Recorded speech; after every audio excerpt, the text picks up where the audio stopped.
ಮಾತರ್ಮೇ ಮಾತರಿಶ್ವನ್ನ ಪಿತರತುಲಗುರೋ ಭ್ರಾತರಿಷ್ಟಾಪ್ತಬಂಧೋ ಸ್ವಾಮಿನ್ ಸರ್ವಾಂತರಾತ್ಮನ್ನ ಜರ ಜರ ಇತರ ಜನ್ಮ ಮೃತ್ಯಾಮಯಾನಾಂ ಗೋವಿಂದೇ ದೇಹಿ ಭಕ್ತಿಂ ಭವತಿ ಚ ಭಗವನ್ ಊರ್ಜಿತಾಂ ನಿರ್ನಿಮಿತ್ತಾಂ ನಿರ್ವ್ಯಾಜಾಂ ನಿಶ್ಚಲಾಂ ತದ್ಗುಣಗಣ ಬೃಹತೀಂ ಶಾಶ್ವತೀಮಾಶುದೇವ ನಾರಾಯಣಂ ನಮಸ್ಕೃತ್ಯ ನರಂ ಚೈವ ನರೋತ್ತಮಂ ದೇವೀಂ ಸರಸ್ವತೀಂ ವ್ಯಾಸಂ ತತೋ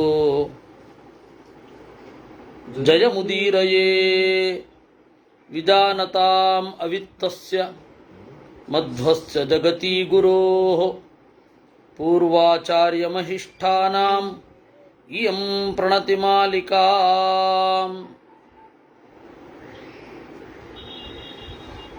ನಿನ್ನೆ ನಾವು ಅನೇಕ ಕರ್ಮಫಲಗಳನ್ನು ಕೇಳ್ತಾ ಇದ್ವಿ.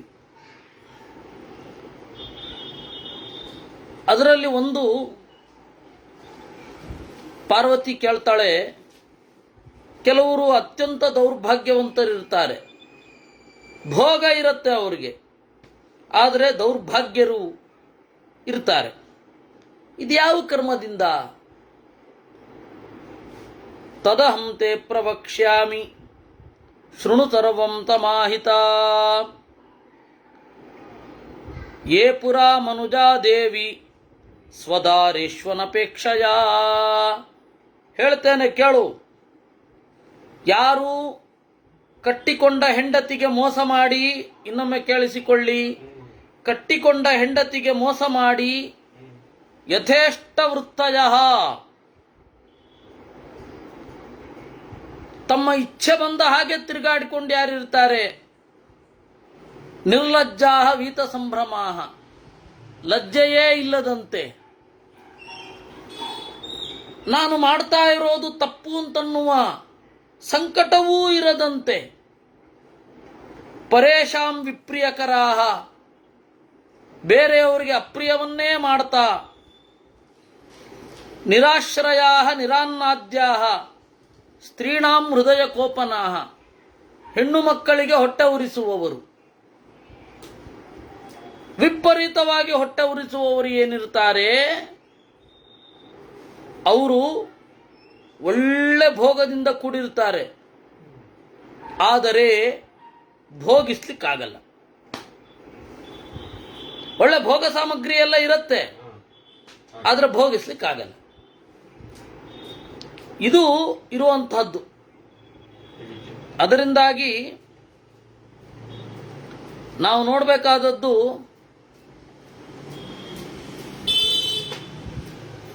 ನೋಡಬೇಕಾದದ್ದು ಹೀಗೆ, ಪ್ರತಿಯೊಂದು ತಪ್ಪಿಗೂ ಕೂಡ ಶಿಕ್ಷೆ ಇರುತ್ತೆ.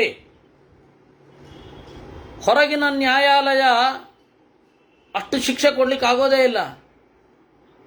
ಯಾಕೆ ಅಂದರೆ, ಒಂದು ಕೊಲೆ ಮಾಡಿದವನನ್ನು ಒಂದೇ ಸರ್ತಿ ಸಾಯಿಸ್ಲಿಕ್ಕಾಗೋದು, 1000 ಕೊಲೆ ಮಾಡಿದವನನ್ನು ಒಂದೇ ಸರ್ತಿ ಸಾಯಿಸ್ಲಿಕ್ಕಾಗೋದು. ಆದ್ದರಿಂದ ಬಹಳ ತಪ್ಪು ಮಾಡಿದವನಿಗೆ ಶಿಕ್ಷೆ ಆಗಬೇಕು, ಹೇಗೆ ಹೀಗಾಗತ್ತೆ ಅಂತಾರೆ. ಹಾಗಾದರೆ ನಾವು ಇವತ್ತು ದುಃಖದಲ್ಲಿ ಇರುವವರಿಗೆ ಅನುಕಂಪೆ ತೋರ್ಬೇಕಾ ತೋರಬಾರ್ದು ಅಂದರೆ, ತೋರೋದು ನಿಮ್ಮ ಕರ್ತವ್ಯ. ಆದರೆ ಅದನ್ನು ಕೊಟ್ಟ ಶಿಕ್ಷೆಯನ್ನು ನೋಡಿ ದೇವರಿಲ್ಲ ಅನ್ನೋದು ಅಥವಾ ದೇವರಲ್ಲಿ ಪಕ್ಷಪಾತವನ್ನು ಆರೋಪ ಮಾಡೋದು ತಪ್ಪು ಅಂತ ಅಷ್ಟೇ ಹೇಳ್ತಾ ಇರೋದು. ವ್ಯತ್ಯಾಸ ಇದೆ. ಈಗ ಇಷ್ಟೊಂದು ಸಮಸ್ಯೆ ಆಗಿರುತ್ತೆ. ಅದೇ ಹೇಳಿದ್ವಲ್ಲ, ನೋಡಿದೆವು, ಕಟ್ಟಿಕೊಂಡ ಹೆಂಡತಿಗೆ ಮೋಸ ಮಾಡಿ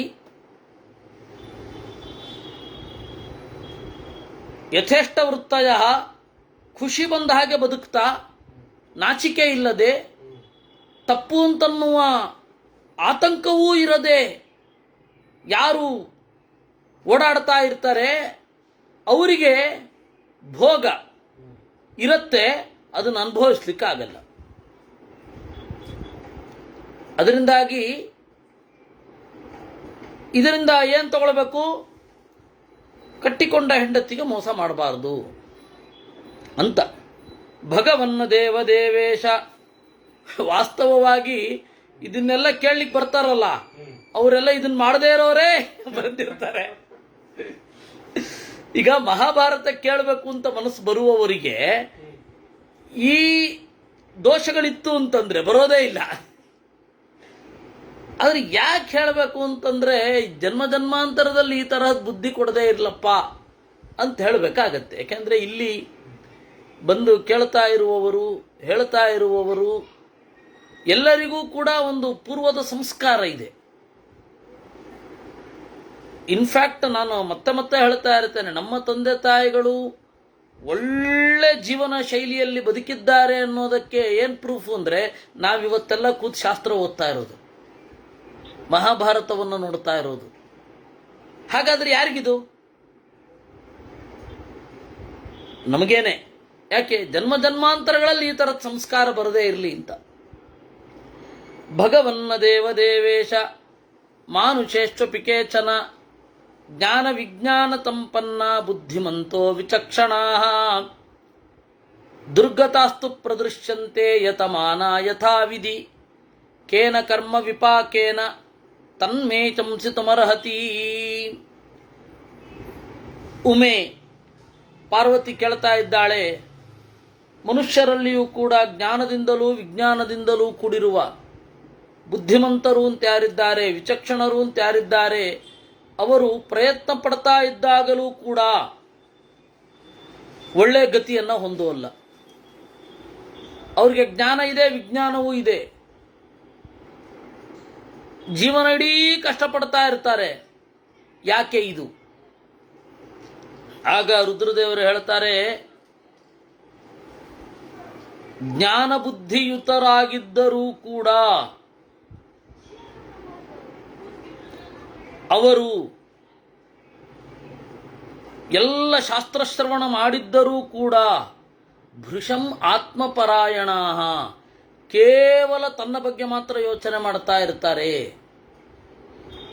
ಅಂದ್ರೆ ತನ್ನ ಶರೀರದ ಬಗ್ಗೆ ಮಾತ್ರ ಯೋಚನೆ ಮಾಡ್ತಾ ಇರ್ತಾರೆ. ಬೇರೆಯವರ ಒಂದು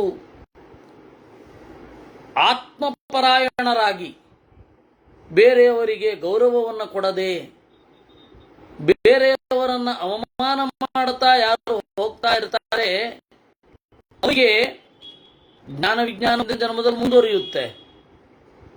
ಪರಾವಮಾನ ಉತ್ಕಟವಾಗಿ ಮಾಡಿದ್ದರಿಂದಾಗಿ ಎತ್ತರಕ್ಕೆ ಇರೋದಿಲ್ಲ, ಅದರಿಂದಾಗಿ ಪರಾವಮಾನ ಮಾಡಲಿಕ್ಕಿಲ್ಲ. ಮೂರ್ಖಾಲೋಕೆ ಪ್ರದೃಶ್ಯಂತೆ ದೃಢಮೂಲ ವಿಚೇತತಃ ಜ್ಞಾನ ವಿಜ್ಞಾನರಹಿತಾ ಸಮೃದ್ಧಾಶ್ಚ ಸಮಂತತಃ ಕೇನ ಕರ್ಮ ವಿಪಾಕೇನ ತನ್ಮೇ ಶಂಸಿತಮರ್ಹಸಿ.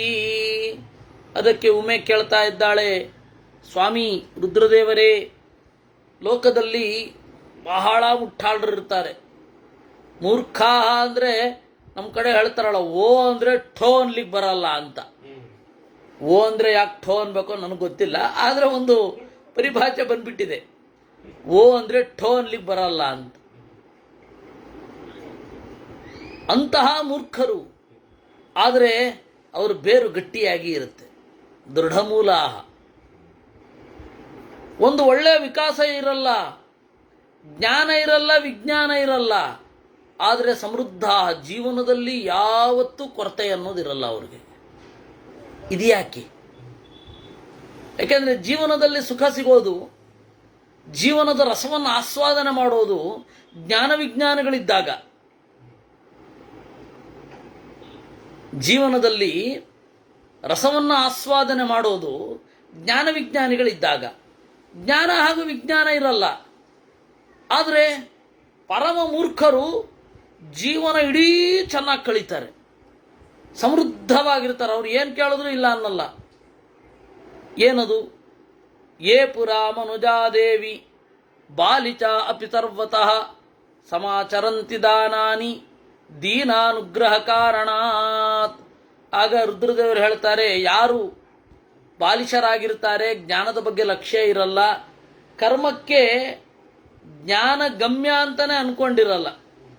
ನಾವು ಮಾಡುವ ಎಲ್ಲ ಕರ್ಮಗಳಿಗೂ ಜ್ಞಾನವೇ ಗುರಿ, ಜ್ಞಾನದ ಬಗ್ಗೆ ಗಮನ ಇರೋಲ್ಲ. ದಾನ ಮಾಡ್ತಾರೆ. ಯಾಕೆಂದ್ರೆ ಅಯ್ಯೋ ಪಾಪ ದೀನರು ಅಂತ ಅಷ್ಟೇ ಅವ್ರಿಗೆ ತಲೆನಲ್ಲಿ. ಅಬುದ್ಧಿಪೂರ್ವಂ ವಾದಾನಂ ದದತ್ತೇವ ತತಸ್ತತಃ, ಬುದ್ಧಿಪೂರ್ವಕವಾಗಿ ಅಲ್ಲ ಕೊಡೋದವರು, ಅಂಥವರು ಹೀಗಾಗ್ತಾರೆ. ಪಂಡಿತೋ ವಾಪಿ ಭುಂಕ್ತೆ ದಾನ ಫಲಂ ನರಃ, ದಾನ ಮಾಡಿದ ಫಲವನ್ನ ವಿದ್ವಾಂಸರಾಗಲಿ ದಡ್ಡರಾಗಲಿ ಅನುಭವಿಸ್ತಾರೆ. ಬುದ್ಧ್ಯಾನಪೇಕ್ಷಿತಂ ದಾನಂ ಸರ್ವಥಾ ತತ್ಫಲಚ್ಯುತ.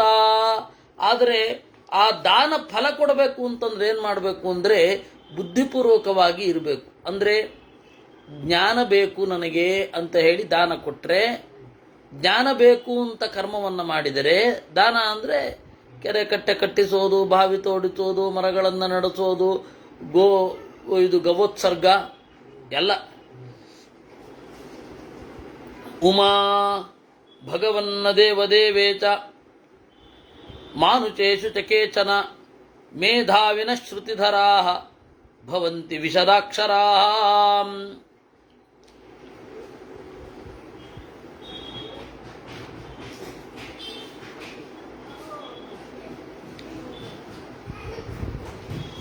ಎಷ್ಟೋ ಜನ ಜ್ಞಾನಿಗಳಿರ್ತಾರೆ. ಜ್ಞಾನಾರ್ಥಂ ತೇತು ಮೇಧಾವಿನಃ, ಒಳ್ಳೆ ನೆನಪು, ಶ್ರುತಿಧರಾಹ, ಶಾಸ್ತ್ರವನ್ನು ಚೆನ್ನಾಗಿ ಧರಿಸಿರ್ತಾರೆ, ವಿಶದಾಕ್ಷರಾಹ, ಸ್ಪಷ್ಟವಾಗಿ ತಾವು ಮನಸ್ಸಿನಲ್ಲಿ ಅಂದುಕೊಂಡದ್ದನ್ನು ಹೇಳುತ್ತಾರೆ. ಹಾಗಾಗಬೇಕು ಅಂದರೆ ನಾವು ಈ ಜನ್ಮದಲ್ಲಿ ಏನು ಮಾಡಬೇಕು? ಯೇ ಪುರಾ ಮನುಜಾದೇವಿ ಗುರು ಶುಶ್ರೂಷಕಾಭೃಚಂ, ಯಾರು ಪೂರ್ವಜನ್ಮದಲ್ಲಿ ಗುರುಗಳನ್ನು ಶುಶ್ರೂಷೆ ಮಾಡ್ತಾರೆ, ಜ್ಞಾನಕ್ಕಾಗಿ ತೀರ್ಥಕ್ಷೇತ್ರಗಳನ್ನು ಯಾತ್ರೆ ಮಾಡ್ತಾರೆ, ವಿಧಿನೈವ ಪರಾಂಶ್ಚೈವ ಗ್ರಾಹಯಂತಿ, ಏನನ್ನಾದರೂ ಕೊಡೋದಾದರೆ ಶಾಸ್ತ್ರಪೂರ್ವಕವಾಗಿ ಕೊಡ್ತಾರೆ, ಶಾಸ್ತ್ರದಲ್ಲಿ ಹೇಳಿದಂತೆ ಕೊಡ್ತಾರೆ. ಅಶ್ಲಾಘಮಾನ ಜ್ಞಾನೇನ ಪ್ರಶಾಂತ ಯತವಾಚಕಾಹ, ತಮ್ಮ ಅರಿವಿನ ಬಗ್ಗೆ ಕೊಚ್ಚಿಕೊಳ್ಳುವುದಿಲ್ಲ. ಓಹ್ ನನಗಿದು ಗೊತ್ತಿದೆ ಅಂತ ಕೊಚ್ಕೊಳ್ಳೋದಿಲ್ಲ. ವಿದ್ಯಾಸ್ಥಾನಾನಿ ಯೇ ಲೋಕೆ ಸ್ಥಾಪಯಂತಿ ಚ ಯತ್ನತಃ, ಈ ಪರಂಪರೆ ಒಂದು ನಾಶ ಆಗಬಾರದು ಅನ್ನುವ ಉದ್ದೇಶದಿಂದ ಅದನ್ನು ಉಳಿಸ್ಲಿಕ್ಕೆ ಪ್ರಯತ್ನ ಪಡ್ತಾರೆ. ಆ ಕಾಳಜಿ ಬಹಳ ಮುಖ್ಯ. ಜ್ಞಾನದ ಬಗೆಗಿನ ಕಾಳಜಿ ಇತ್ತು ಅಂತಂದರೆ ಯಾರೇ ಆಗಿರಲಿ ಅವ್ರಿಗೆ ಒಳ್ಳೆ ಗೌರವ ಸಿಗತ್ತೆ. ಅದ್ರ ಬಗ್ಗೆ ಅದು ಯಾರು ಬೇಕಾರಾಗಿರಲಿ, ಅದ್ರ ಬಗ್ಗೆ ಸಂದೇಹವೇ ಬೇಡ. ಎಷ್ಟು ಜನ ಬ್ರಾಹ್ಮಣರಾಗಿರಬಹುದು, ಬ್ರಾಹ್ಮಣೇತರರಾಗಿರಬಹುದು, ಜ್ಞಾನವನ್ನು ಉಳಿಸಲಿಕ್ಕೆ ಪಣ ತೊಟ್ಟು ಎಷ್ಟು ಜನ ಈ ಜಗತ್ತಿನ ಗೌರವವನ್ನು ಹೊಂದಿದ್ದಾರೆ. ಅವರಿಗೆ ಇರೋದು ಅಯ್ಯೋ ಈ ಅದ್ಭುತವಾದ ಜ್ಞಾನ ಜನಾಂಗಕ್ಕೆ ಸಿಗದೆ ಕಣ್ಮರೆಯಾಗಬಾರದು ಅಂತ. ಆ ಪ್ರಾಮಾಣಿಕವಾದ ಝೀಲಿರಬೇಕು. ನಮಗೆ ಮಾತ್ರ ಗೊತ್ತಿರಬೇಕಿದು, ಇವ್ರಿಗೆಲ್ಲ ಗೊತ್ತಿರಬಾರದು ಅಂತ ಇರಬಾರದು. ನಮ್ಮಲ್ಲಿ ಏನಿದೆಯೋ ಅದನ್ನು ನಾನು ಕೊಡ್ತೇನೆ, ದೇವರೇ ಯೋಗ್ಯರನ್ನು ಕಳುಹಿಸು, ಅಷ್ಟೇ ಪ್ರಾರ್ಥನೆ ಮಾಡಬೇಕು. ನಮ್ಮ ಪರಮ ಗುರುಗಳು ವಿದ್ಯಾಮಾನ್ಯರು ನಮಗೆಲ್ಲ ಹೇಳಿದ್ದು ಇನ್ನೂ ಚೆನ್ನಾಗಿ ನೆನಪಿದೆ. ಯಾರು ಬರಲಿಲ್ವಾ ಗೋಡೆ ಕಡೆ ತಿರ್ಕೊಂಡು ಹೇಳಬೇಕು ನೀನು ಅಂತ.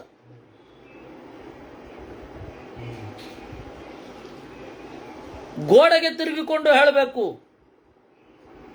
ಅದರ ಹಿಂದಿನ ಉದ್ದೇಶ ಅಷ್ಟೇ. ಯಾರು ಯೋಗ್ಯರಿರ್ತಾರೆ ಅವರನ್ನು ಕಳಿಸ್ಬೇಕು ದೇವರು, ಅಷ್ಟೇ. ಅವರು ವಿದ್ಯೆಯನ್ನು ಪಡೀಲಿಕ್ಕೆ ಬರ್ತಾರೆ, ಅವರು ವಿದ್ಯೆಯನ್ನು ಪಡೀತಾರೆ. ಮುಂದಿನ ಜನ್ಮದಲ್ಲಿ ಅದು ದ್ವಿಗುಣ ಆಗುತ್ತೆ. ಒಳಿತಿಗೇನು ಫಲ, ಕೆಡುಕಿಗೇನು ಫಲ, ಎರಡನ್ನೂ ಸಮಾಜವಾದ ಎಕ್ಸ್ಪ್ಲೈನ್ ಮಾಡೋದಿಲ್ಲ. ಅದಕ್ಕೆ ಅಷ್ಟು ರೀಚೇ ಇಲ್ಲ. ನೀವು ಕಮ್ಯುನಿಸಂನ ಬಗೆಗೆ, ಸಮಾಜವಾದದ ಬಗೆಗೆ ಅದ್ಭುತವಾದ ಗೇಲಿ ಮಾಡಿರೋದು ಯಾರು ಅಂತ ಹೇಳಿದ್ರೆ Osho. There is no communism or socialism without capitalism ಅಂತ ಪುಸ್ತಕ ಅದು. ಕ್ಯಾಪಿಟಲಿಸಮ್ ಇಲ್ಲದೆ ಸೋಷಿಯಲಿಸಮ್ ಕಮ್ಯುನಿಸಮ್ ಇರೋದಿಲ್ಲ ಹೇಗೆ ಅಂತ ತಮಾಷೆಯಾಗಿ ಅವರನ್ನು ಬೈಕೊಂಡು ಹೋಗಿದ್ದಾನೆ. ಇನ್ಫ್ಯಾಕ್ಟ್ ಜಾರ್ಜ್ ಒರ್ವೆಲ್ನ ಪುಸ್ತಕ ಇದೆಯಲ್ಲ, ಜಾರ್ಜ್ ಒರ್ವೆಲ್ ಅಂತ ಹೇಳಿ ರಾಜಕೀಯ ತೀಕ್ಷ್ಣ ವಿಡಂಬನೆಯನ್ನು ಮಾಡುವವ, ಅವನದು ಅನಿಮಲ್ ಫಾರ್ಮ್ ಅಂತ ಹೇಳಿ ಒಂದು ಪುಸ್ತಕ ಇದೆ. ಅದು ಬೇಗ 1 ಗಂಟೆಯಲ್ಲಿ ಓದ್ಬಿಡ್ಬೋದು. 84 ಏನೋ ಪೇಜ್ ಇದೆ. ಅದು ಇಂಗ್ಲಿಶಿನ ಪ್ರಖ್ಯಾತ ವ್ಯಂಗ್ಯ ಸಾಹಿತ್ಯಗಳಲ್ಲಿ ಅದೊಂದು, ಜಾರ್ಜ್ ಒರ್ವೆಲ್ನದ್ದು ಐತೆ. ಅದರಲ್ಲಿ ಈ ಕಮ್ಯುನಿಸಮ್ನ ವ್ಯಂಗ್ಯ ಇದೆ ಅಂತ. ಆಮೇಲೆ ಅವನು ಇನ್ನೊಂದು ಕಾದಂಬರಿ 1984, 1984, ಅವೆರಡಕ್ಕಿಂತ ಪ್ರಬಲವಾಗಿ ಓಶೋನ ಪುಸ್ತಕ ಇದೆ. ಅದನ್ನು ಓದಿದ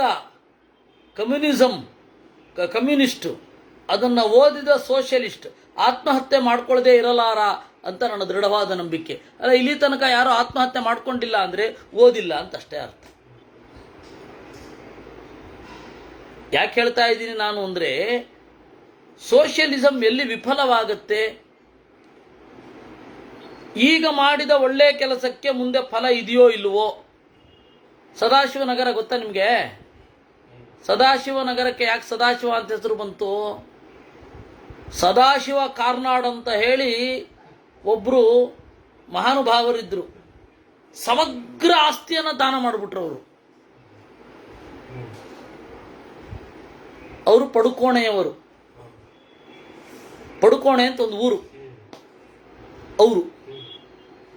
ಅವರು ಸಮಗ್ರ ಸರ್ವಸ್ವ ದಾನ ಮಾಡಿಬಿಟ್ರು.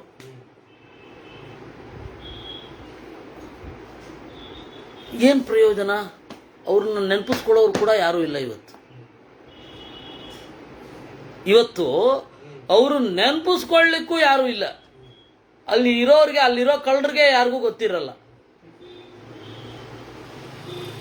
ಆದರೆ ಅವ್ರಿಗೆ ಪ್ರಯೋಜನ ಇದೆಯೋ ಇಲ್ವೋ? ಈ ಶಾಸ್ತ್ರವನ್ನು ನಂಬುದರೆ ಇದೆಯಪ್ಪ.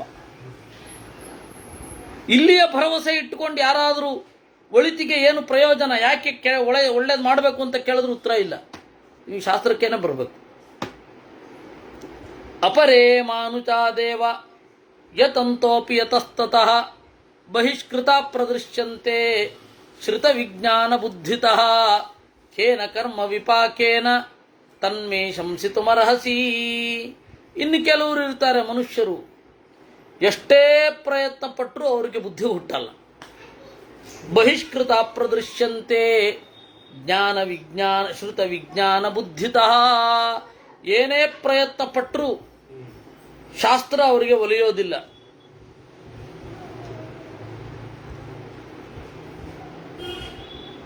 ಎಷ್ಟೇ ಪ್ರಯತ್ನ ಪಟ್ಟರೂ ಅವರಿಗೆ ಅದರಲ್ಲಿ ಒಂದು ಆಳ ಸಿದ್ಧಿಸೋಲ್ಲ. ಯಾಕೆ ಅಂದರೆ, ಯೇ ಪುರಾ ಮನುಜಾದೇವಿ ಜ್ಞಾನದರ್ಪ ಸಮನ್ವಿತಾ. ಯಾರು ಜ್ಞಾನದರ್ಪದಿಂದ ಕೂಡಿಕೊಂಡು ತಮ್ಮ ಬಗೆಗೆ ಕೊಚ್ಚಿಕೊಂಡು ಜ್ಞಾನಾಹಂಕಾರ ಮೋಹಿತರಾಗಿ ಇರ್ತಾರೋ, ಜ್ಞಾನ ಇದೆ ಅಂತ ಅಸೂಯೆ ಯಾರು ಮಾಡ್ತಾರೋ ಅವರಿಗೆ ಮುಂದಿನ ಜನ್ಮದಲ್ಲಿ ಸಿಗೋದಿಲ್ಲ. ಎಷ್ಟೇ ಪ್ರಯತ್ನ ಪಟ್ಟರೂ ಸಿಗಲ್ಲ, ಹತ್ತೋದಿಲ್ಲ ತಲೆಗೆ ಅಂತಾರೆ. ಅದರಿಂದ ಜ್ಞಾನದ ಬಗ್ಗೆ ಅಸೂಯೆ ಇರಬಾರದು. ನ ಸಹಂತೆ ಹಿ ಚಾಪರಾನ್ ತಾದೃಚ ಮರಣಂ ಪ್ರಾಪ್ತ ಪುನರ್ಜನ್ಮ ನಿಚೋಭನೆ. ಮನುಷ್ಯರಾಗ್ತಾರೆ, ತತ್ರ ಬೋಧ ವಿವರ್ಜಿತಾ ಭವಂತಿ. ಅದರಿಂದಾಗಿ ಯಾರು ಮಾತನಾಡುವಾಗ, ಯಾರು ಹೇಳುವಾಗ ನಮಗೆ ದೇವರು ಜ್ಞಾನವನ್ನು ಕೊಡ್ತಾನೆ ಗೊತ್ತಿಲ್ಲ. ನಮ್ಮ ಗುರುಗಳು ಒಂದು ಮಾತು ಹೇಳ್ತಾ ಇದ್ರು, ಜ್ಞಾನ ಅನ್ನೋದು ಹರಿದು ಬರೋದಲ್ಲ, ಇಳಿದು ಬರೋದು ಅಂತ. ಯಾಕೆ ಅಂದರೆ, ಗುರು ಒಬ್ಬನಿಗೆ ಆ ಕಾಲದ ಒಂದು ಪರಿವೇಶದಿಂದ ಕೂಡಿದಾಗ ಅವನು ಆ ಕಾಲದನ್ನೇ, ಆ ಕಾಲದ ಪರಿವೇಶವನ್ನೇ ಜ್ಞಾನ ಅಂತ ಬಿಂಬಿಸ್ತಾನೆ. ಆ ತರಹ ಇವಾಗ ಉದಾಹರಣೆಗೆ ನಾವು ಈಗ ಓದ್ತಾ ಇರುವ ಟೆಕ್ಸ್ಟ್ಗಳು, ಅದು ಎರಡೂ ಕಡೆಯ ಟೆಕ್ಸ್ಟ್ಗಳಾಗಿರಬಹುದು. ಆ ಎರಡೂ ಕಡೆಯ ಟೆಕ್ಸ್ಟ್ಗಳು ಅಂತ ಏನಿರ್ತಾವೆ ಆ ಕಾಲದ ರಿಫ್ಲೆಕ್ಷನ್ ಆಗಿರ್ತವೆ. ಅದನ್ನು ಮೀರಿ ಒಂದು ಜ್ಞಾನವನ್ನು ಪಡಿಬೇಕು. ಹೆಂಗೆ ಪಡಿತೀರಾ? ಮೇಲ್ಗಡೆಯಿಂದ ಇಳಿದು ಬರಬೇಕಷ್ಟೆ. ಇವಾಗ ಷಡಂಗಗಳ ಅಧ್ಯಯನ ಇಲ್ಲ, ಸಂಹಿತಾ ಓದಲ್ಲ, ಬ್ರಾಹ್ಮಣ ಓದಲ್ಲ, ಆರಣ್ಯಕ ಓದಲ್ಲ, ಉಪನಿಷತ್ತು ಓದಲ್ಲ, ಮಹಾಭಾರತದ ಒಳನೋಟ ಇಲ್ಲ. ಮತ್ತೆ ನಾವೀಗ ಜ್ಞಾನ ಅಂತ ಯಾವುದನ್ನು ಹೇಳ್ತಾ ಇರೋದು? ನಮ್ಮ ಫೀಲ್ಡಿನಲ್ಲಿ ನಾನು ಹೇಳ್ತಾ ಇರೋದು ಜ್ಞಾನ ಅಂತ ಯಾವುದನ್ನು ಹೇಳ್ತಾ ಇರೋದು? ಯಾವುದ್ಯಾವುದೋ ಶತಮಾನದಲ್ಲಿ ಬಂದ ಗ್ರಂಥಗಳು, ಅವುಗಳನ್ನೇ ಶಾಸ್ತ್ರ ಅಂತ ನಾವು ಅಂದ್ಕೋತಾ ಇದ್ದೇವೆ. ಅದು ಶಾಸ್ತ್ರ ಅಲ್ಲ ಅಂತನಲ್ಲ, ಆ ಕಾಲದ ಅಡ್ಜಸ್ಟ್ಮೆಂಟ್ ಅದು. ಅದರ ಫ್ಲೆಕ್ಸಿಬಿಲಿಟಿಯೂ ನಮಗೆ ಗೊತ್ತಾಗೋದಿಲ್ಲ. ಯಾಕೆ? ನಮ್ಮ ಗುರುಗಳು ಹಂಗೆ ಹೇಳ್ಬಿಟ್ಟಿದ್ದಾರೆ, ಇದೇ ಜ್ಞಾನ ಅಂತ ಹೇಳ್ಬಿಟ್ಟಿದ್ದಾರೆ. ನಮಗೂ ಅದೇ ತಲೆನಲ್ಲಿ, ಅದನ್ನು ಬಿಟ್ಟು ಹೋಗ್ಲಿಕ್ಕೆ ಇಷ್ಟ ಇಲ್ಲ. ಈ ಎಲ್ಲ ಸಮಸ್ಯೆಗಳು ಇದೆ. ಯಾರಿಗೋ ಒಬ್ಬನಿಗೆ ಅದರಿಂದ ಆಚೆ ನಾನು ಹೋಗಬೇಕು ಅಂತ ಅನ್ಸತ್ತೆ. ಹಾಗಾದ್ರೆ ಏನು? ಹರಿದು ಬಂದದ್ದ, ಇಳಿದು ಬಂದದ್ದ? ಇವಾಗ ನಾವು ಹಳಬರದ್ದು ತಗೊಳ್ಬೇಕು ಅಂದ್ರೆ ಹಳಬರದ್ದೆಲ್ಲ ಈ ಸಬ್ಜೆಕ್ಟೇ ಟಚ್ ಮಾಡಿರಲ್ಲ, ಏನು ಮಾಡೋದು? ನನಗೆ ನನ್ನ ಸುತ್ತಮುತ್ತ ಒಂದಿಷ್ಟು ಜನ, ನೀನು ಗೋವಿಂದಾಚಾರ್ಯರ ಹತ್ರ ಹೋಗಬಾರದು, ಯಾಕೆ ಅಂತ ಹೇಳಿದರೆ ಅವರು ಹಾಗೆ ಇವರು ಹೀಗೆ ಅಂತ ಹೇಳ್ತಾ ಇದ್ರು. ಅದಕ್ಕೆ ನಾನು ಹೇಳಿದೆ, ಆಯಿತು ಒಪ್ಕೊಳ್ತೇನಪ್ಪ, ನನಗೆ ಶತಪಥ ಬ್ರಾಹ್ಮಣದಲ್ಲಿ ಏನಾದರೂ ಸಮಸ್ಯೆ ಬಂದಾಗ ನೀವು ಉತ್ತರ ಹೇಳ್ತೀರಾ, ನಾನು ಅಲ್ಲಿಗೆ ಹೋಗಲ್ಲ, ಜ್ಞಾನ ಮುಖ್ಯ.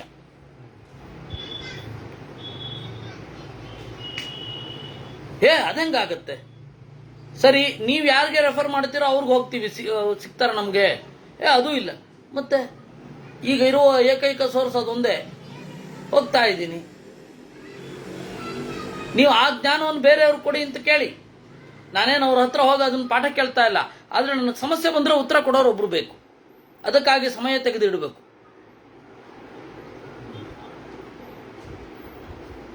ಅದಕ್ಕೆ ಉತ್ತರ ಇಲ್ಲ. ಹೋಗಬೇಡಿ ಅಂತ ಹೇಳೋದು ಬಹಳ ಸುಲಭ, ಅಲ್ಲಿಗೆ ಹೋಗಬೇಡಿ ಇಲ್ಲಿಗೆ ಹೋಗಬೇಡಿ ಅಂತ. ನೀವೇ ಪಾಠ ಹೇಳೋದಾದ್ರೆ ನಾವು ಅಲ್ಲಿಗೆ ಹೋಗಲ್ಲ, ಯಾಕೆ ಹೋಗ್ತೀವಿ? ಆದರೆ ಯಾರಿಗೋ ಒಬ್ಬರಿಗೆ ಹಾಗೆ ಓದಬೇಕು ಅಂತ ಬಂತಲ್ಲ, ಅದೇನದು? ಅದಕ್ಕೆ ಅವರು ಹೇಳಿದ್ದು, ಗುರುಗಳು ಹೇಳಿದ್ದು ಯಾವಾಗಲೂ ನೆನಪಾಗುತ್ತೆ, ಜ್ಞಾನ ಅನ್ನೋದು ಹರಿದು ಬರೋದಲ್ಲ, ಯಾರಿಗೋ ಒಬ್ಬರಿಗೆ ಇಳಿದು ಬರೋದು ಅಂತ. ಯಾಕೆಂದರೆ ಹರಿದು ಬರಲಿಕ್ಕೆ ಇಲ್ಲಿ ಸಲಹೆ ಬತ್ತು ಹೋಗಿರುತ್ತೆ, ಹಾಗಾಗತ್ತೆ. ಮಾನುಷ್ಯಂ ಸುಚಿರಾತ್ ಪ್ರಾಪ್ಯ. ಅದರಿಂದಾಗಿ ಜ್ಞಾನದ್ವೇಷ ಮಾಡಬಾರದು. ಜ್ಞಾನಾತ್ ಅಸೂಯಾಂ ಕುರುವಂತಿ ನತಹಂತೆ ಹಿ ಚಾಪರಾನ್. ಭಗವನ್ಮಾನುಚಾಕ್ಯೇಚಿತ್ ಸರ್ವ ಕಲ್ಯಾಣ ಸಂಯುತಾ. ಇನ್ನು ಕೆಲವರು ಇರ್ತಾರೆ, ಎಲ್ಲ ಮಂಗಳವೂ ಇರುತ್ತೆ, ಹೆಂಡತಿ ಮಕ್ಕಳು ಅವರು ಗುಣಯುತರಾಗಿರ್ತಾರೆ, ದಾಸಿ ದಾಸರು, ಸಮೃದ್ಧಿ, ಯಾವ ವ್ಯಾಧಿಯೂ ಇರೋದಿಲ್ಲ, ಯಾವ ಬಾಧೆಯೂ ಇರೋದಿಲ್ಲ, ರೂಪ ಇದೆ, ಆರೋಗ್ಯ ಇದೆ, ಬಲ ಇದೆ, ಧನಧಾನ್ಯ ಸಂಪತ್ತಿ ಇರುತ್ತೆ, ಒಳ್ಳೆ ಮಹಡಿವನಗಳಿರುತ್ತೆ, ಪ್ರಯಾಣ, ಒಳ್ಳೆ ವಾಹನ, ಎಲ್ಲ ಉಪಭೋಗಗಳಿಂದ ಕೂಡಿರ್ತಾರೆ. ಆನಂದದಿಂದ ಬಂಧುಗಳ ಜೊತೆಗಿರ್ತಾರೆ. ಅವ್ರು ಏನು ಮಾಡಿರ್ತಾರೆ ಅಂತಹ ಭಾಗ್ಯವನ್ನು ಪಡಿಲಿಕ್ಕೆ? ಕೇನ ಕರ್ಮ ವಿಪಾಕೇನ ತನ್ಮೇ ಶಂಸಿತಮರ್ಹತಿ. ಅದಕ್ಕೆ ರುದ್ರದೇವರು ಹೇಳ್ತಾರೆ, ಯಾರು ಬಹಳ ಹಿಂದಿನ ಜನ್ಮದಲ್ಲಿ ಬಡತನ ಇರಲಿ ಶ್ರೀಮಂತಿಕೆ ಇರಲಿ ದಾನವನ್ನು ಮಾಡ್ತಾರೋ ಶಾಸ್ತ್ರವನ್ನು ಪ್ರೀತಿಸ್ತಾರೋ, ಪರೇಂಗಿತ ಪರಾನಿತ್ಯಂ ದಾತವ್ಯಮಿತಿ ನಿಶ್ಚಿತಾ, ಬೇರೆಯವರ ಮನಸ್ಸಿನ ಆಳವನ್ನು ತಿಳಿದು ಅವರಿಗೆ ನಾವು ನೋವು ಮಾಡಬಾರದು ಅಂತ ಯಾರು ಇರ್ತಾರೋ, ಯಾರು ಕ್ಷಮೆಯನ್ನು ಮಾಡ್ತಾರೋ ತಪ್ಪನ್ನು, ಯಾರು ಆಡಿದ ಮಾತನ್ನು ಉಳಿಸ್ಕೋತಾರೋ, ಯಾರಿಗೆ ಲೋಭ ಮೋಹಗಳು ಇರೋದಿಲ್ವೋ, ಪಾತ್ರರಿಗೆ ದಾನವನ್ನು ಮಾಡ್ತಾರೋ, ನಿಯಮಗಳಿಂದ ಕೂಡಿರ್ತಾರೋ, ಬೇರೆಯವರ ದುಃಖವನ್ನು ತಮ್ಮ ದುಃಖ ಅಂತ ಭಾವಿಸ್ತಾರೋ, ಯಾರು ಸೌಮ್ಯರೋ, ಯಾರು ದೇವತೆಗಳನ್ನು ಜ್ಞಾನಿಗಳನ್ನು ಗೌರವಿಸ್ತಾರೋ ಅವರು ಈ ಎಲ್ಲ ಗುಣಗಳನ್ನು ಪಡೆಯುತ್ತಾರೆ. ತಪೋದಾನಮಯಂ ತರೋ ಮಿತಿ ವಿಧಿ ಶುಭಾನನೆ. ಅದರಿಂದಾಗಿ ಎರಡೇ, ಒಂದು ತಪಸ್ಸು, ಇನ್ನೊಂದು ದಾನ. ತಪಸ್ಸು ಅಂತ ಹೇಳಿದ್ರೆ ಜ್ಞಾನ ಮೊದಲಾದ ಎಲ್ಲವೂ ತಪಸ್ಸು. ದಾನ ಅಂತ ಹೇಳಿದರೆ ಎಲ್ಲವೂ. ಅಥ ಕೇಚಿತ್ ಪ್ರದೃಶ್ಯಂತೆ ಮಾನುಷೇಶ್ವೇವ ಮಾನುಚಾ. ಇನ್ನು ಕೆಲವರು ಇರ್ತಾರೆ ಕ್ಲೇಶವೋ ಕ್ಲೇಶ, ದಾನ ಇರಲ್ಲ, ಭೋಗ ಇರೋಲ್ಲ, ಭಯ ಇರುತ್ತೆ, ಹಸಿವೆ ಇರುತ್ತೆ, ನೀರಡಿಕೆ ಇರುತ್ತೆ, ಭಯ ಇರುತ್ತೆ, ಕೆಟ್ಟ ಹೆಂಡಿರು ಸಿಗ್ತಾರೆ, ಯಾವಾಗಲೂ ವಿಘ್ನದಿಂದ ಒದ್ದಾಡ್ತಾ ಇರ್ತಾರೆ. ಇದು ಯಾಕೆ ಹೀಗೆ? ಅದಕ್ಕೆ ರುದ್ರದೇವರು ಹೇಳ್ತಾರೆ, ನಾಸ್ತಿಕಾಶ್ಚೈವ ಧೂರ್ತಾಶ್ಚ ಮೂರ್ಖಾಶ್ಚಾತ್ಮಪರಾಯಣ. ನಾಸ್ತಿಕರು, ಧೂರ್ತರು, ಆತ್ಮಪರಾಯಣರು, ಪರೋಪತಾಪಿನಃ ಬೇರೊಬ್ಬರಿಗೆ ಕಾಟ ಕೊಡುವವರು, ಪ್ರಾಣಿಗಳಲ್ಲಿ ದಯೆಯೇ ಇರದವರು, ಇವರೆಲ್ಲ ಈ ತರಹ ನೀವು ಹೇಳಿದ ಎಲ್ಲ ದೌರ್ಭಾಗ್ಯಗಳನ್ನು ಹೊಂದುತ್ತಾರೆ. ಶುಭಾಶುಭಂ ಕೃತಂ ಕರ್ಮ ಸುಖ ದುಃಖ ಫಲೋದಯಂ ಇತಿ ತೇ ಕಥಿತಂ ದೇವಿ ಕಿಂ ಭೂಯಶ್ರೋತುಮಿಚ್ಛಸಿ. ಹೀಗೆ ಪಾರ್ವತಿಯೇ, ಕರ್ಮದ ಫಲಗಳನ್ನು ಹೇಳಿದ್ದೇನೆ, ಇನ್ನೇನು ಬೇಕು ಅಂತ ಕೇಳಿದಾಗ 123ನೇ ಅಧ್ಯಾಯ ಆಯಿತು. ಭಗವನ್ನ ದೇವದೇವೇಚ ಕೇಳ್ತಾ ಇದ್ದಾಳೆ. ಕೆಲವರು ಜಾತ್ಯಂಧಾಹ, ಹುಟ್ಟು ಕುರುಡರಿರ್ತಾರೆ, ಅಥವಾ ಆಮೇಲೆ ಅವರಿಗೆ ಕಣ್ಣು ಹೋಗುತ್ತೆ. ಯಾಕೆ? ಯೇ ಪುರಾ ಕಾಮಕಾರೇಣ ಪರವೇಶ್ಮಸು ಲೋಲುಪಾ ಪರಸ್ತ್ರೀಯೋಭಿವೀಕ್ಷಂತೆ ದುಷ್ಟೇನೈವ ಸ್ವಚಕ್ಷುಷಾ. ಯಾರು ಬೇರೆಯವರ ಮನೆಯಲ್ಲಿ ಇದ್ದು ಹೆರರ ಹೆಂಡಿರನ್ನ ಕಾಮದ ಕಣ್ಣಿನಿಂದ ನೋಡ್ತಾರೆ ಅವರು ಅಂಧರಾಗಿ ಹುಟ್ಟುತ್ತಾರೆ. ಲಕ್ಷಣಜ್ಞಾಶ್ಚ ರೂಪೇಶು ಅಯಥಾವತ್ ಪ್ರದರ್ಶಕಾ ಅಂಧೀಕುರುವಂತಿಯೇ ಮರ್ತ್ಯಾ ಕ್ರೋಧಲೋಭ ಸಮನ್ವಿತಾ. ಇನ್ನು ಬೇರೊಬ್ಬರಿಗೆ ಕುರುಡುತನವನ್ನು ಯಾರು ಕೊಡ್ತಾರೆ, ರೂಪದಲ್ಲಿ ಲಕ್ಷಣವನ್ನು ಅವರು ತಿಳ್ಕೊಳ್ತಾರೆ, ರೂಪದ ಪ್ರತಿಯೊಂದು ಆಯಾಮಗಳು ಅವ್ರಿಗೆ ಗೊತ್ತಿರುತ್ತೆ, ಅದನ್ನು ಅವರು ತಪ್ಪಾಗಿ ಬಳಸ್ತಾರೆ. ಅವರು ದಂಡಿತಾ ಯಮದಂಡೇನ, ಯಮದಂಡದಿಂದ ತೊಡಗಿ ಆಮೇಲೆ ಈ ತರಹ ಕುರುಡುತನವನ್ನು ಹೊಂದುತ್ತಾರೆ ಅವರು. ಅಕ್ಷಿರೋಗಯುತಾವಾಪಿ ನಾಸ್ತಿ ತತ್ರ ವಿಚಾರಣ. ಆ ಕಾರಣದಿಂದ ಅಕ್ಷಿರೋಗ, ಎಲ್ಲವನ್ನ ಕಾಮದ ಕಣ್ಣಿನಿಂದ ನೋಡುವುದರಿಂದ. ಮುಖರೋಗಯುತಾಕೇಚಿತ್ ದೃಶ್ಯಂತೆ ಸತತಂ ನರಾಹ ದಂತಕಂಟಕಪೋಲಸ್ಥೈ ವ್ಯಾಧಿಭಿರ್ಬಹು ಪೀಡಿತಾ. ಇನ್ನು ಕೆಲವರು ಇರ್ತಾರೆ ಮುಖರೋಗ ಇರುತ್ತೆ ಅವರಿಗೆ, ಹಲ್ಲು, ಕಂಠ, ಕಪೋಲ ಮೊದಲಾದವುಗಳಲ್ಲಿ ವ್ಯಾಧಿಗಳು ತೋರುತ್ತೆ. ಯಾಕೆ ಇದು? ಹೇಳ್ತೇನೆ ಕೇಳು. ಕುವಕ್ತಾರಸ್ತು ಯೇ ದೇವಿ ಜಿಹ್ವಯ ಕಟುಕಂಭೃಚಂ. ನಾನು ಸ್ಟ್ರೈಟ್ ಫಾರ್ವರ್ಡು ಅಂತ ಹೇಳಿ ಯದ್ವಾ ತದ್ವಾ ಕಟುವಾಗಿ ಮಾತನಾಡ್ತಾ ಇರ್ತಾರೆ, ಹಾಗೆ ಮಾತನಾಡಬಾರದು. ಅಸತ್ಯಂ ಪರುಷಂ ಘೋರಂ ಗುರುನ್ ಪ್ರತಿ ಪರಾನ್ ಪ್ರತಿ. ಯಾರು ನೊಂದಿರ್ತಾರೆ ಅವರು ಅವ್ರ ಕರ್ಮದಿಂದ ನೊಂದಿರಲಿ, ಆದರೆ ನೀನು ಅದನ್ನು ಮುಖದ ಮೇಲೆ ಹೊಡೆದಾಗೆ ಹೇಳ್ಬೇಡ, ನಾನಿರೋದೇ ಹೀಗೆ, ಆ ಥರ ಎಲ್ಲ ಹೇಳಬಾರದಪ್ಪ. ಜಿಹ್ವಾ ಬಾಧಾಂ ತದಾನ್ಯೇತಾಂ ಕುರುವತೆ ಕೋಪಕಾರಣಾತ್. ವಿಪರೀತ ಸಿಟ್ಟು ಬಂದು ವಿಪರೀತ ನಾಲಿಗೆಯಿಂದ ಬೇರೆಯವರನ್ನು ಹಿಂಸೆ ಮಾಡ್ತಾರೆ. ಪ್ರಾಯಚೋ ನೃತಭೂ ಇಷ್ಟಾ ನರ ಕಾರ್ಯವಚೇನವ. ಬೈಲಿಕ್ಕೆ ಅಂತ ಹೋದಾಗ ಇದ್ದದ್ದು ಇಲ್ಲದ್ದು ಎಲ್ಲ ದೋಷಗಳನ್ನು ಸೇರಿಸಿ ಹೇಳ್ಬಿಡ್ತಾರೆ. ಅದು ಬೈಯೋದು ಚಟ ಆಗಿ ಏನಾಗತ್ತೆ, ಇಲ್ಲದೆ ಇರೋದನ್ನೇ ಸೇರಿಸಿ ಬೈದು ಬಿಡ್ತಾರೆ. ತೇಷಾಂ ಜಿಹ್ವಾ ಪ್ರದೇಶಸ್ಥಾಹ ವ್ಯಾಧಯ ಸಂಭವಂತಿತೇ. ಅವರಿಗೆ ನಾಲಿಗೆಯ ತೊದಲೋ ಇನ್ನೇನೋ ಆಗುತ್ತೆ. ಕುಶ್ರೋತಾರಸ್ತು ಏಚಾರ್ಥಂ ಪರೇಶಾಂ ಕರ್ಣನಾಚಕಾಹ ಕರ್ಣರೋಗಾನ್ ಬಹುವಿಧಾನ್ ಲಭಂತೆ ತೇ ಪುನರ್ಭವೇ. ಇನ್ನು ಕೆಟ್ಟದ್ದನ್ನೇ ಕೇಳಲಿಕ್ಕೆ ಇಷ್ಟಪಡ್ತಾರೆ, ಕೆಟ್ಟದ್ದನ್ನೇ ಕೇಳಲಿಕ್ಕೆ ಇಷ್ಟಪಡ್ತಾರೆ.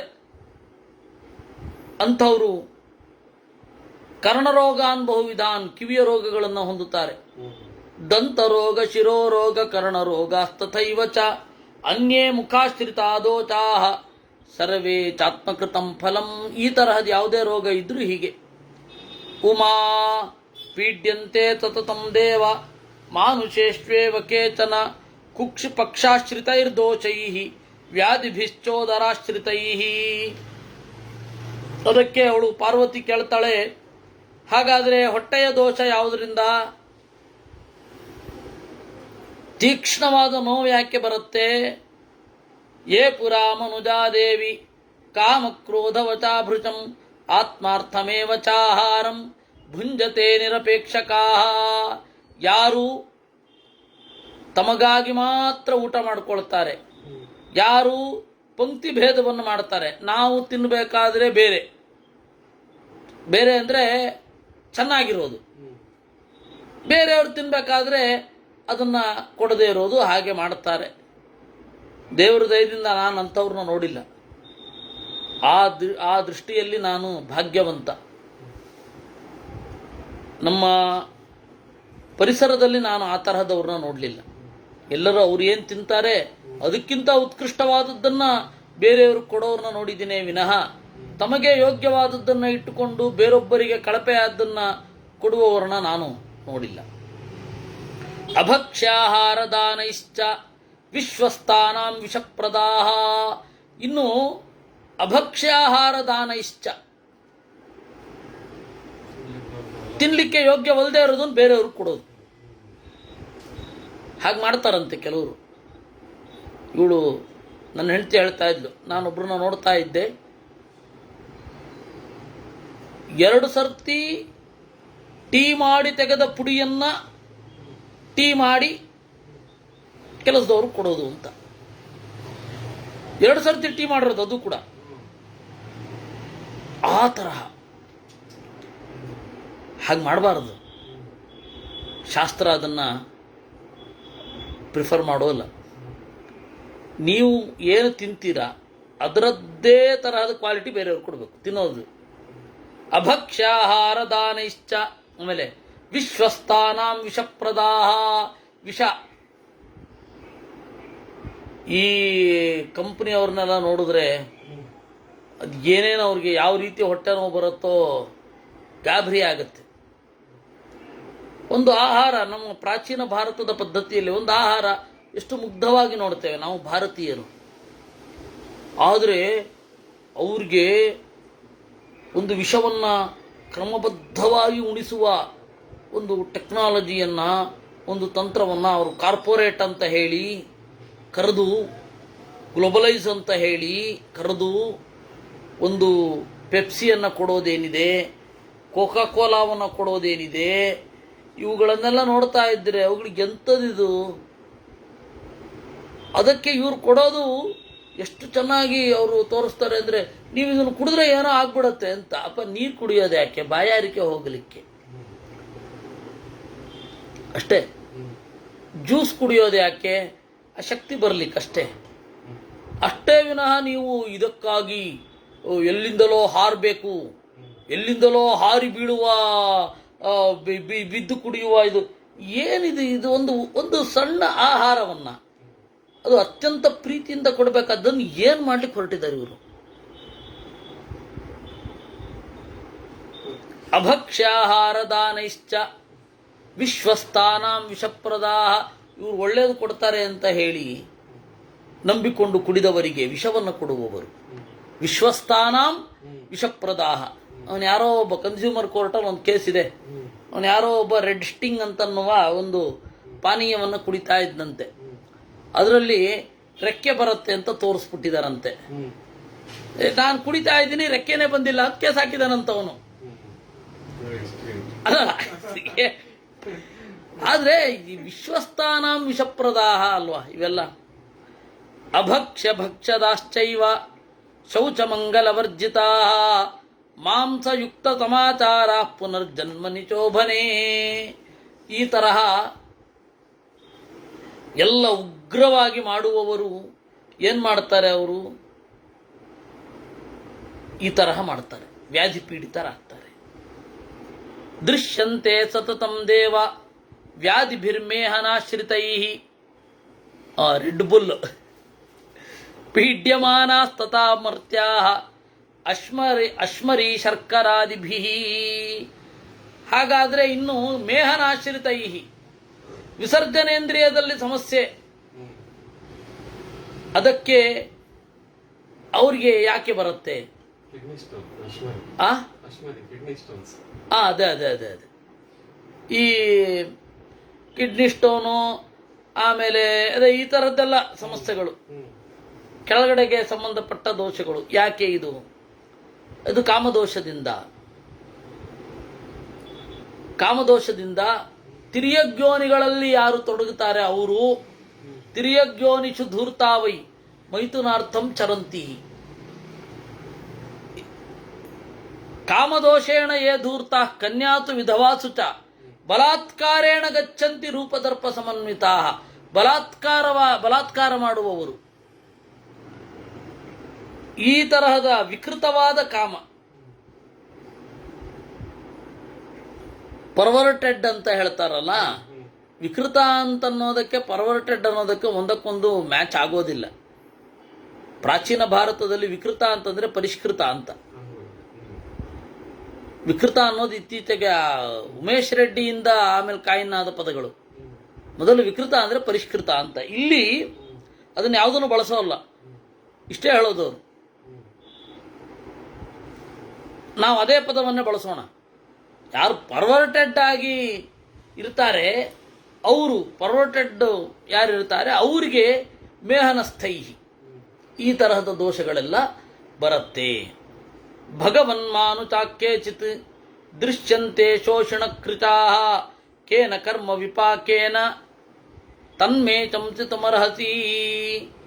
ಕೆಲವರು ಬಹಳ ಬಡಕಲಾಗಿರ್ತಾರೆ. ಯಾವ ಕರ್ಮ ವಿಪಾಕದಿಂದ? ಅವರಿಗೆ ಶಕ್ತಿ ಇರೋದಿಲ್ಲ, ಬಹಳ ವೀಕ್ನೆಸ್ ಇರುತ್ತೆ. ಯಾಕೆ ಅಂತ ಹೇಳಿದ್ರೆ, ಬೇರೆಯವರ ಭೋಗವನ್ನು ನೋಡಿ ಉರಿದುಕೊಳ್ಳುವವರು, ಪರಭೋಗೋಪತಾಪಿನಃ.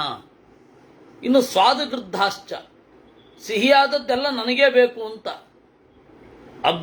ಅಭ್ಯಸೂಯ ಪರಾಶ್ಚಾಪಿ ಪರಭೋಗೇಶು, ಬೇರೆಯವರು ಅವ್ರ ಪಾಡಿಗೆ ಅವ್ರು ತಿಂತಾ ಇರ್ತಾರೆ, ಅವ್ರದ್ದು ಕಣ್ಣು ಹಾಕ್ತಾರೆ ಇವರು. ಅಯ್ಯೋ ಎಷ್ಟು ತಿಂತಾರೆ ಅಂತ, ಹಾಗೆ ನೋಡಬಾರದು ಅಂತಾರೆ. ಶೇಷವ್ಯಾಧಿಯುತಾಸ್ತತ್ರ ನರಾಧಮನಿ ಸಂತತಾ. ಅವರು ಶೋಷವ್ಯಾಧಿಯುತ, ಅವ್ರನ್ನ ಏನು ತಗೊಂಡ್ರು ಅದು ಒಣಗಿಸಿ ಬಿಡುತ್ತೆ, ಅವರಿಗೆ ಶಕ್ತಿಪ್ರದ ಆಗೋದಿಲ್ಲ. ಅದರಿಂದಾಗಿ ಈ ತಪ್ಪು ಮಾಡಿದ್ರೆ, ಈ ಸಮಸ್ಯೆ ಇದ್ರೆ ಆ ತಪ್ಪಿದೆ ಅಂತ ಅಂದುಕೋ. ಸರಿ, ಕುಷ್ಠರೋಗ ಯಾಕೆ ಬರುತ್ತೆ? ಕುಷ್ಠರೋಗ ಯಾಕೆ ಬರುತ್ತೆ ಅಂದ್ರೆ, ಬೇರೆಯವರ ಇಷ್ಟವನ್ನ ಬೇಕಂತ ನಾಶ ಮಾಡೋದು. ಆಘಾತವದ ಬಂಧೈಶ್ಚ ವೃಥಾ ದಂಡೇನ ಮೋಹಿತಾ ಯೇ ಪುರಾ ಮನುಜಾದೇವಿ ಪರೇಶಾಂ ರೂಪನಾಚನಾಹ. ಬೇರೆಯವರ ರೂಪವನ್ನ ನಾಶ ಮಾಡೋದು, ಆಸಿಡ್ ಎರಚಿಬಿಡೋದು, ಕುರುಪ್ ಹಾಕ್ಬಿಡೋದು, ಅವ್ರು ಚೆನ್ನಾಗಿ ಕಾಣಬಾರದು ಅನ್ನೋ ಉದ್ದೇಶದಿಂದ ಈ ತರ ಎಲ್ಲ ಮಾಡ್ತಾರೆ. ಅದು ಯಾಕೆ ಮಾಡ್ತಾರೋ ದೇವರಿಗೆ ಗೊತ್ತು. ಅವ್ರಿಗೆ ಕಟ್ಟಿ ಹಾಕಿಬಿಡೋದು, ಬಂಧನ ಮಾಡಿಬಿಡೋದು, ಹೀಗೆಲ್ಲ ಮಾಡ್ತಾರೆ. ಚಿಕಿತ್ಸಕಾವಾ ದುಷ್ಟ ಇಷ್ಟನಾಚಕರಾಯೇತು ಅಪಥ್ಯಾಹಾರ ದಾನರಾಹ ಚಿಕಿತ್ಸಕಾವಾ ದುಷ್ಟಾಶ್ಚ ದ್ವೇಷಲೋಭತಮನ್ವಿತಾ. ಚಿಕಿತ್ಸಕ ವೈದ್ಯರಾಗಿರ್ತಾರೆ, ಆದರೆ ಅವರು ಅಪಥ್ಯವಾದ ಆಹಾರವನ್ನು ಕೊಟ್ಟು ಬಿಡ್ತಾರೆ. ದ್ವೇಷದಿಂದ, ಹಣ ಸಿಗತ್ತೆ ಅಂತನ್ನುವ ಲೋಭದಿಂದ. ನಿರ್ದಯ ಪ್ರಾಣಿ ಹಿಂಸಾಯಾಂ ಮಲದಾಶ್ಚಿತ್ತನಾಚನಾ. ಪ್ರಾಣಿ ಹಿಂಸೆಯಲ್ಲಿ ನಯಾ ಪೈಸೆ ದಯ ಇರದವರು. ಆಯ್ತೆ. ಏವಂ ಯುಕ್ತ ಸಮಾಚಾರಾ ಪುನರ್ಜನ್ಮ ನಿಚೋಭನೇ.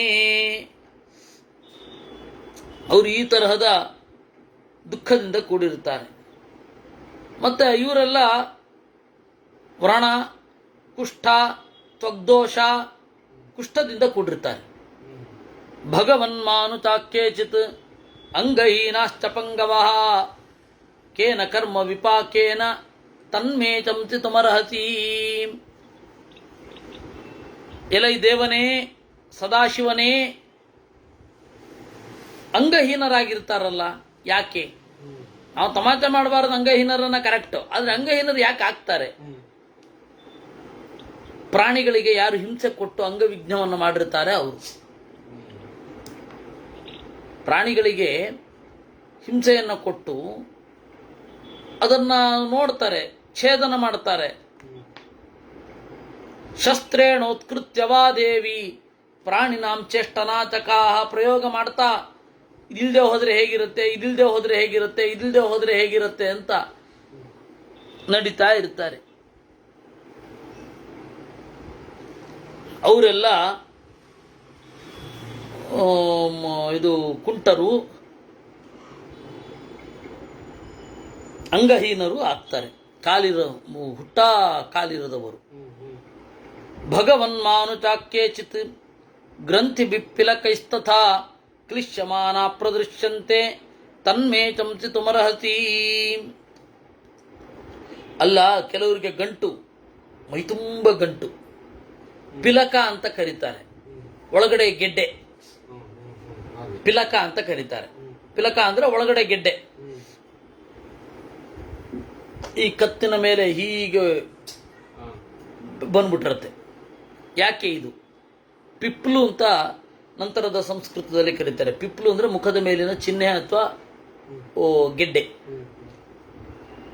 ಮುಷ್ಟಿ ಪ್ರಹಾರ ಪರುಚಾಹ ನೃಚಂ ತಾಪಾಪಕಾರಿಣಃ ಪಾಟಕಾಸ್ತೋಟಕಾಶ್ಚೈವ ಶೂಲತುಂದಾಸ್ತಥೈವ ಚ. ಯಾರು